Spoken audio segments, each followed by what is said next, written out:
آپ کے بچوں کا قاری صاحب، گائے کے 7 حصے ہوتے ہیں، تو کیا ہم اس میں عقیقہ کر سکتے ہیں یا اس کے لیے بکرا یا بکری ضروری ہے؟ دیکھیے، اللہ کے رسول نے فرمایا للغلام شاتان ہے کہ لڑکے کی طرف سے 2 بکرے یا بکریاں، اور للجاریت شاتن، اور جو لڑکی ہے اس کی طرف سے 1 بکری یا بکرا۔ تو جو 1 بکری ہے اس میں ایک پوری جان ہے، 2 بکریاں ہیں تو 2 جانیں ہیں۔ گائے بھلے حصے 7 ہیں لیکن جان 1 ہے۔ عقیقے کے لیے اللہ کے رسول نے حصوں کی تقسیم نہیں کی، جان کی شرط رکھی ہے۔ شاتان میں 2 جانیں ہیں، 2 بکریاں تو 2 جانیں ہیں، تو یوں سمجھ لیجئے کہ یہ جان کا صدقہ ہے۔ اگرچہ حدیث نے یوں نہیں کہا کہ جان کا صدقہ ہے، حدیث نے یوں کہا کہ یہ بچہ اللہ کے ہاں گروی رکھا جاتا ہے، جب تک ماں باپ عقیقہ نہیں کرتے یہ آزاد نہیں ہوتا، تو آزاد کرانا چاہیے، اور حصے سے عقیقہ نہیں کرنا چاہیے، پورا بکرا کرنا چاہیے، اور گائے بھی نہیں کرنی چاہیے، بکرے کرنے چاہیے، یا دمبے کرنے چاہیے، یا بھیڑ کرنی چاہیے، اور بکرا سب سے بہتر ہے۔ قاری صاحب، میرا سوال نبی صلی اللہ علیہ وآلہ وسلم بس جی۔ کے والد اور والدہ کے حوالے سے ہے۔ اچھا، آپ سوال تو کیے چلے جا رہے ہیں، شاید آپ یہ بھول گئے ہیں کھانا نہیں ہے بعد میں۔ قاری صاحب، نبی صلی اللہ علیہ وآلہ وسلم کی والدہ مشرک تھیں، تو ان کے لیے کیا ہے؟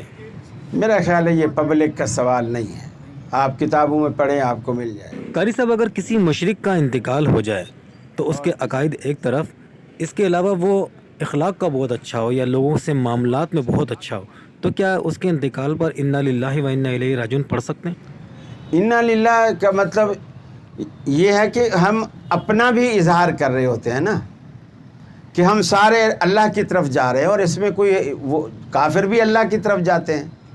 اللہ خود کئی دفعہ قرآن میں دھمکیاں دیتا ہے کہ تم سب کچھ کرتے ہو، جو بھی کرو، وَإِلَى اللَّهِ تُرْجَعُ الْأُمُورُ، سارے معاملات لوٹ کر اللہ کے پاس ہی آنے ہیں۔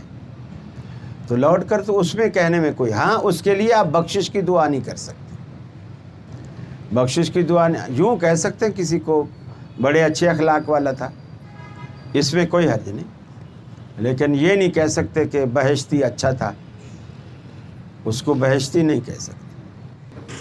قاری صاحب، جس طریقے سے حنفی حضرات امام ابو حنیفہ رحمۃ اللہ علیہ کی تعلیمات کو فالو کرتے ہیں، ان کے طریقے پہ چلتے ہیں، میں جاننا یہ چاہتا ہوں کہ جس طریقے سے نبی صلی اللہ علیہ وآلہ وسلم کی احادیث سند کے ساتھ موجود ہیں، اسی طریقے سے کیا امام ابو حنیفہ رحمۃ اللہ علیہ کے اقوال اور ان کی تعلیمات بھی موجود ہیں؟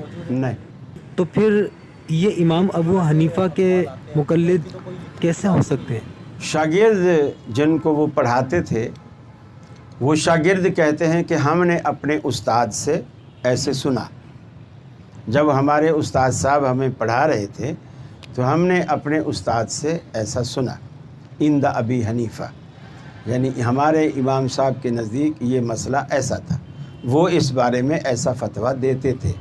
اب سچ جھوٹ ان کا ہے، نہیں۔ قاری صاحب، ابھی کچھ دنوں پہلے مفتی طارق مسعود صاحب سے ملاقات کا شرف حاصل ہوا، تو ان سے سوال کیا گیا کہ کیا بغیر ولی کے نکاح ہو جاتا ہے؟ تو انہوں نے کہا کہ ہاں ہو جاتا ہے۔ اچھا، اس کے بعد پھر جب میں نے ان کو حدیث سنائی تو وہ تھوڑی دیر خاموش رہا، پھر اس کے بعد کہنے لگے کہ دیکھیں، امام ابو حنیفہ کے نزدیک ہو جاتا ہے اور ہم حنفی ہیں تو ہمارے نزدیک تو ہو جاتا ہے۔ تو یہ کیسا دین ہے قاری صاحب؟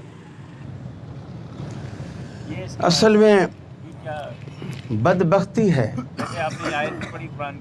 کہ ایک بندہ جانتا ہو کہ حدیث یوں ہے، پھر بھی اصل میں ان کا مسلک ہے کہ امام کے قول کے خلاف قرآن کی آیت بھی آئے گی نا، تو قرآن کی آیت میں تعویل کر کے امام کے قول کے مطابق لایا جائے گا، یعنی امام کے قول کو اس میں تعویل کر کے قرآن حدیث کے مطابق لانے کی کوشش نہیں کریں گے، قرآن حدیث میں تعویل کر کے اس کو امام کے قول کے مطابق لانے کی کوشش کریں گے، یہ ظلم ہے۔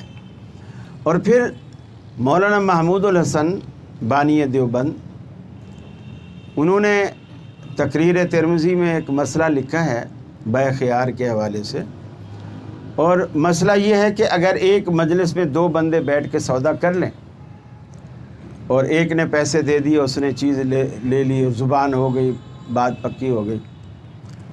لیکن کچھ دیر کے بعد میں نے دیکھا کہ گھڑی کی چابی جو ہے یہ تھوڑی ہل رہی ہے. میں نے کہا یار میں نے چابی دیکھنی تھی, میں نے دیکھا ہے چابی اس کی ہل رہی ہے, تو اس کو 500 روپے کم کر دو.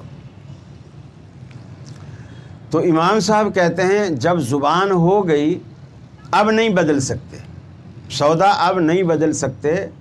اس مجلس میں بیٹھے ہوئے بھی اللہ کے رسول فرماتے ہیں کہ اگر اس مجلس سے اٹھ گیا ہے وہ دکاندار یا گاہک, دونوں میں سے, گھڑی دینے والا یا گھڑی لینے والا, دونوں میں سے کوئی ایک اس مجلس سے اٹھ گیا ہے اور اٹھ جانے کے بعد, علیحدہ ہونے کے بعد پھر دوبارہ آیا ہے اور اس نے کہا کہ یار اس کی چابی میں نے نہیں دیکھی تھی, ہل رہی ہے, تو آپ اسے پیسے کم کر دیں یا گھڑی واپس لیں, تو اللہ کے رسول فرماتے ہیں اب دکاندار کو اختیار ہے واپس لے یا نہ لے. واپس کر لے تو احسان ہے, نہ کرے تو وہ یہ کہہ سکتا ہے بھائی تو گھر گیا تھا, تیرے بچوں نے گرائی ہوگی, تیرے بچوں نے کچھ کیا ہوگا, میں اس کا ذمہ دار نہیں ہوں, میں نے تجھے ٹھیک دی ہے.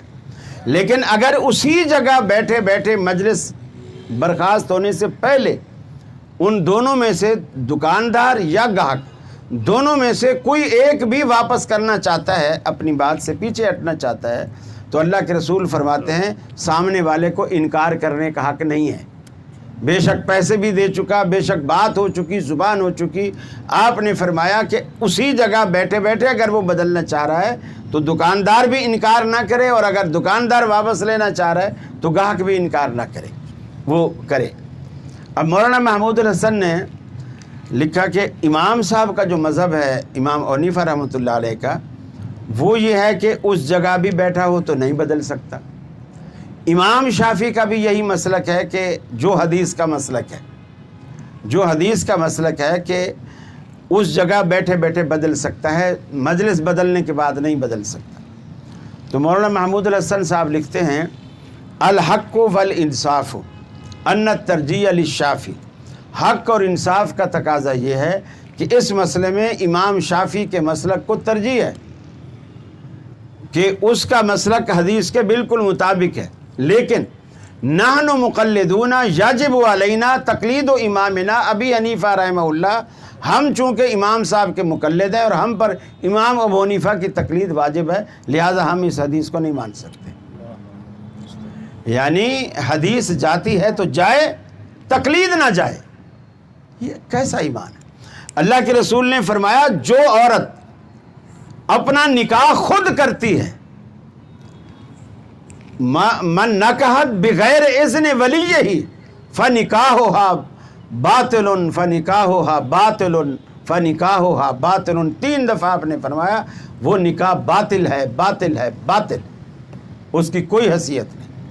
اور ایک جگہ آپ نے فرمایا لا نکاح الا بولی, ولی کے اذن کے بغیر نکاح ہوتا ہی نہیں, ہوتا ہی نہیں. یہی تو اہل حدیث کا موقف ہے. جو لڑکیاں گھر سے بھاگ کر کورٹ میرج کراتی ہیں وہ نکاح نہیں ہوتا ہے, فقہ حنفی میں ہوتا ہے.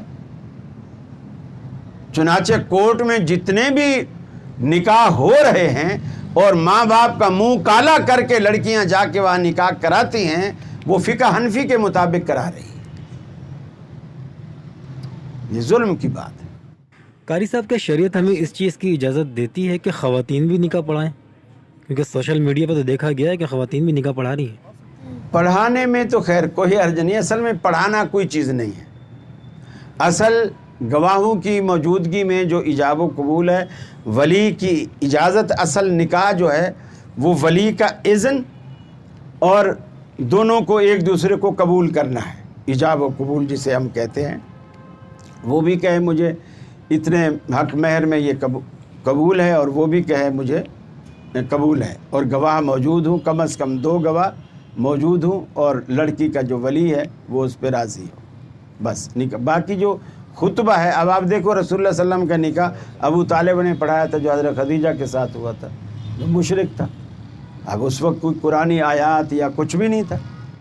تو مطلب قاری صاحب بغیر خطبے کے نکاح ہو جاتا ہے؟ ہاں, خطبہ نکاح ہے تو خطبہ ماشاءاللہ ہم اپنی فیس حلال کرنے کے لیے پڑھتے ہیں, اور کوئی مقصد نہیں. مطلب ہے کچھ تو کریں نا, جب فیس لینی ہے تو سامنے اب جیسے کوئی مستری کو آپ گاڑی دکھائیں گے نا، کوئی بھی کام ہوگا چھوٹا سا، وہ سمجھ جائے گا پہلی نظر میں کہ اس کا ایک اسکرو ڈھیلا ہے، باقی سارا معاملہ ٹھیک ہے۔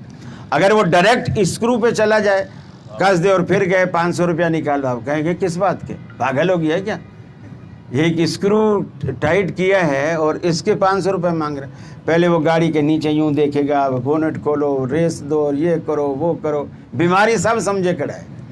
وہ 5-10 منٹ لگا کے پھر وہ آخر میں اس اسکرو پہ آئے گا تاکہ وہ اس کے حلال ہو جائیں، اور مجھے بھی یقین آ جائے واقعی یار دھوپ میں 15 منٹ لگایا اس نے، اتنا تو کام تھا۔ قاری صاحب مکان خریدتے ہیں یا کوئی گاڑی خریدتے ہیں تو بیانہ دیا جاتا ہے، اور بیانہ دینے کے بعد اگر سودا مناسب نہ لگے تو پھر بیانہ واپس ہوتا ہے، وہ تو بات سمجھ میں آتی ہے، لیکن ہمارے یہاں ایک سسٹم رائج ہے کہ وہ ڈبل بیانہ واپس ہوتا ہے، تو کیا یہ ٹھیک ہے؟ وہ اصل میں آپ کی مارکیٹ میں رواج جو چل رہا ہے یہ حرام کا چل رہا ہے۔ وہ صرف ڈبل نہیں مانگ رہا، جب اگر وہ پھرے گا نا، وہ جب پھرے گا، مثلا دونوں میں سے کوئی بھی پھرتا ہے تو دونوں پر پلنٹی رکھی ہے مارکیٹ نے، شریعت نے نہیں رکھی، مارکیٹ نے رکھی ہے۔ جس نے بیانہ لیا ہے وہ اگر پلٹے گا تو وہ بیانے کو ڈبل کر کے واپس کرے گا، اور جس نے دیا ہے وہ اگر پلٹے گا تو بیانہ چھوڑنا پڑے گا، اور یہ دونوں شکلیں حرام ہیں۔ تو قاری صاحب پھر اس صورت میں کیا کریں؟ وہ اگر نہ مانے اور وہ بضد ہو کہ مجھے تو ڈبل ہی چاہیے، تو پھر کیا کریں؟ کیسے بچیں اس حرام کام سے؟ پھر کسی مولوی کی فیس ادا کریں، 2-4 مولوی اس میں ڈالیں، وہ اسے سمجھائیں گے، یہی ایک حل ہے، اور تو کوئی حل نہیں۔ بس جی۔ قاری صاحب اگر زکوٰۃ کی ادائیگی کرنی ہو اور فی الوقت آپ کے پاس رقم موجود نہ ہو تو کیا قرض لے کے بھی زکوٰۃ ادا کی جا سکتی ہے یا پھر اس میں تاخیر کی جائے؟ یعنی کس چیز کی زکوٰۃ دینا چاہ رہا ہے وہ؟ پراپرٹی کی قاری صاحب، جیسے پلاٹ یا گھر وغیرہ ہوتا ہے۔ تاخیر کر سکتا ہے، لیکن لکھ لے۔ تو مطلب قرض لے کے ادا نہیں کی جا سکتی؟ اگر بیچ میں مر گیا تو پھر لکھ لے اپنے پاس کہ میں نے اتنی زکوٰۃ ادا کرنی ہے، اور بچوں کو بھی بتا دے اگر ان کیس فوتگی ہو بھی گئی تو آپ یہ بھی وصیت کر جائیں میرے ترکے میں سے میری اس سال کی زکوٰۃ رہتی ہے، میرے ترکے میں سے یہ ادا کریں، تاکہ وہ بٹوارے سے پہلے وہ زکوٰۃ اس میں سے نکلے۔ بس جی۔